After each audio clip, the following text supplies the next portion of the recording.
వాయమ్మో తెగ కష్టపడి విసుగుతుంది ఇది పిండి. వాయమ్మ.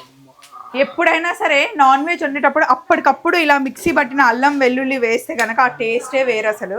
ఇప్పుడే మంచి మిక్సీ పట్టా. ఇక్కడేమో చికెన్ పకోడీకి కలిపి పెట్టాము.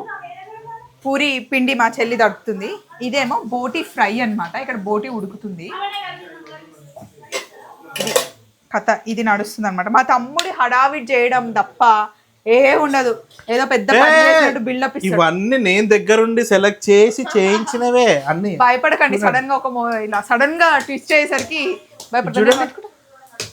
అస్సలు మామూలుగా లేదు. ఇగో ఇంత మా అక్కని తొందర పెట్టి చేయించే పనులన్నీ నేనే చేస్తున్నా. మిక్సీ పడితే స్విచ్ చేసిన, కుక్కర్కి విజిల్ పెట్టిన. అబ్బా మమ్మీ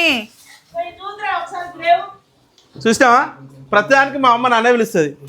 వద్దులే అక్కకి ఈసారి పెద్దది కదా. అది అట్లుంటుంది వాడు బిల్డప్లు అన్నీ. చలో బాయ్ బాయ్. ఓకే.